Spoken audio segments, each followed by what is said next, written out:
Your life as a cartel undercover agent. The recruitment, the worst decision you'll ever make. You're sitting in a plastic chair outside your supervisor's office. The fluorescent light above you is flickering. You've been waiting 40 minutes. Nobody told you why. You're 28. You've been a DEA agent for 3 years. Raids, arrests, paperwork. The door opens.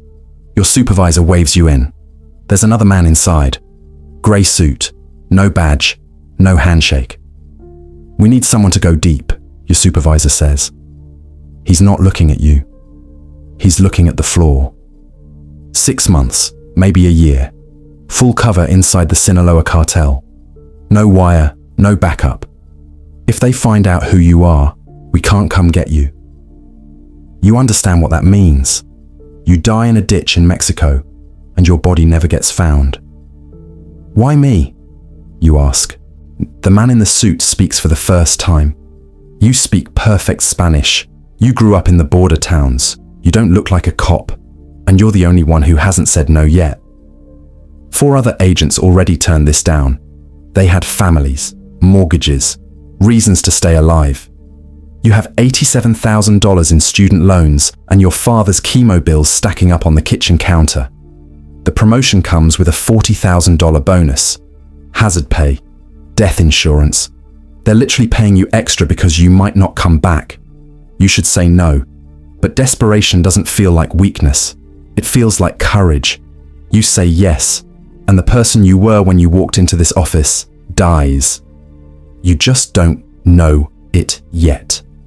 The transformation, becoming a ghost. They give you 3 months to erase yourself and build someone new. Your social media disappears. Your lease gets terminated. Your car is sold. If the cartel runs your name through every database in the world, they'll find nothing. You're a ghost. Your new name is Miguel Reyes, born in Tijuana. Father was a low-level smuggler killed by a rival cartel when you were 16. You've been moving product across the border for 10 years. Careful, quiet, reliable. They drill this story into you every day. They wake you at 3 a.m. screaming questions. What's your mother's maiden name? Salazar. The scar on your left arm? Knife fight. Zona Norte. I was 19. Over and over until Miguel's memories feel more real than your own. They bring in an ex-cartel member from witness protection, missing 3 fingers. He teaches you how to be a criminal. Never ask questions. Never volunteer information. Never look weak. Yeah, and never hesitate when they tell you to do something. Hesitation is the only lie detector that actually works. After 3 months, you stop failing the tests. Not because you got better at lying, because you stopped being you. The man in the mirror has a beard, tattoos, and a slouch. He scans every room for exits and threats. He's Miguel now. Your handler, a veteran agent named Davis, hands you a burner phone. 1 number, his. Emergency only, otherwise dead drops. Once a month. And don't lose yourself in there. I've seen guys go under and start liking it. Don't be that guy. You promise him you won't. The infiltration, walking into hell. They drop you in Tijuana with $5,000 and a fake ID. No gun, no badge, no backup. You spend a month doing what Miguel would do. Small jobs, moving packages, proving you're reliable. You're arrested twice by local police on the cartel's payroll. They release you within hours. It's a test. You pass.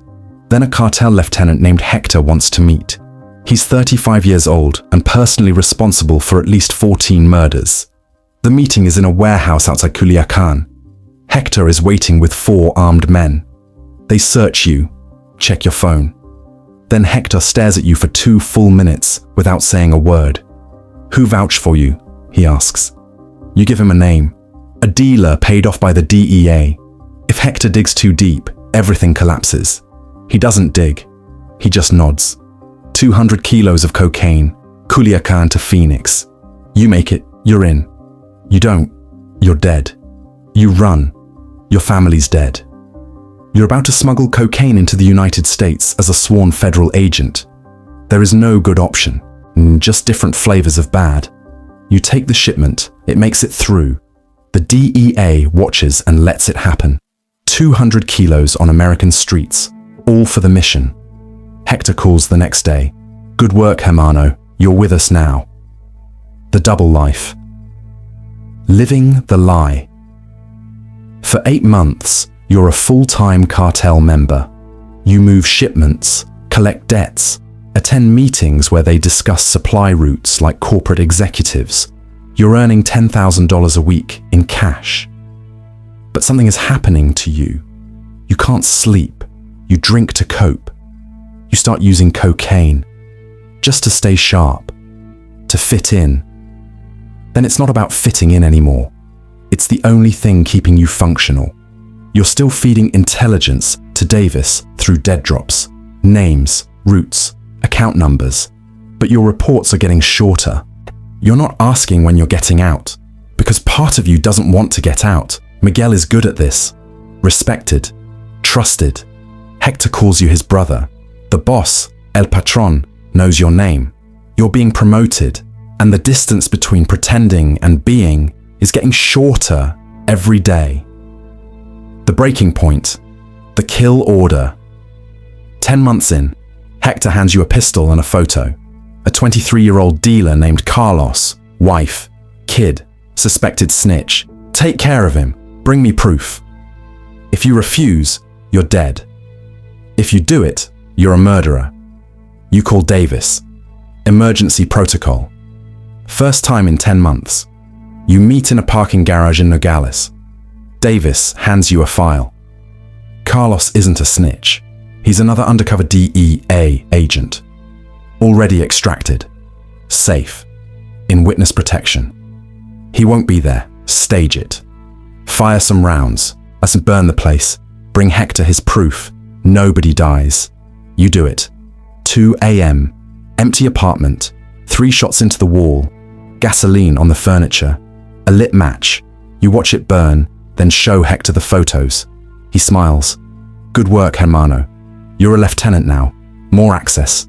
More intelligence. The mission is almost complete, but something broke inside you. Not because of what you did, because of how easy it was. The betrayal. Someone knows month 11, 29 days from extraction. The DEA has everything they need. Then Hector calls at 1 a.m. Voice cold. Come to the warehouse. Come alone. Now. You could run, but running is a confession, and the cartel doesn't just punish the rat. They punish everyone connected to the rat. So you go. El Patron is there. 6 armed men. They drag someone out from a back room. Beaten, bloody, or a jaw broken. It's Davis, your handler, your vision tunnels. Everything in your training says, keep your face neutral. Miguel doesn't know this man. So, you don't know this man. We caught him watching our stash house, El Patron says. He holds up a USB drive. Your USB drive. The one from your last dead drop. Then he says the words that stop your heart. He had a phone number that matched a phone in your apartment. This is it. It's over. But El Patron is smiling. Relax, Miguel. I know you're not a cop. I've had people watching you for 11 months. If you were a rat, I'd have known in the first month. This DEA pendejo was trying to flip you, turn you into his informant. That's why he had your number. They've assembled the puzzle wrong. They think Davis was recruiting you, not running you. El Patron puts the gun to Davis's head. Davis's one open eye finds you across the room. He can't speak. His jaw is broken, but his eye says everything. Did he ever contact you? El Patron asks. 3 seconds to decide. Blow your cover and die with Davis, or let him die and finish the mission. 3 seconds.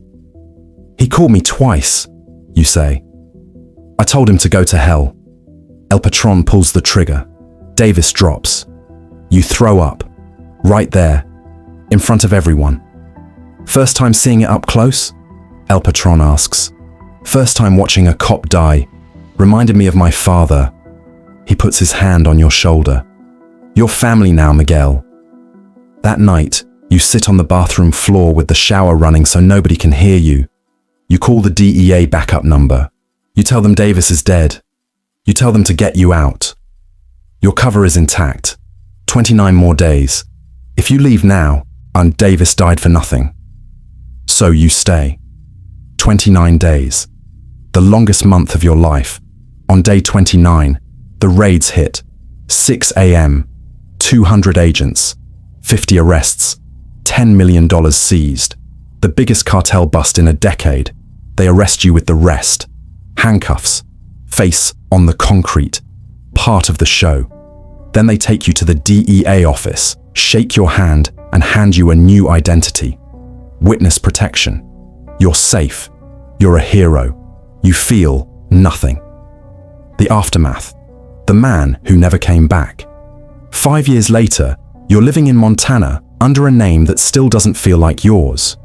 You work at a hardware store. You stock shelves. You help customers find the right size screws. You don't have friends. You have people you nod at. You still check the locks 3 times before bed.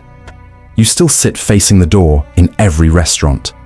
Not because anyone's looking for you. The cartel is gone, but Miguel isn't gone. He's still in there, behind your eyes.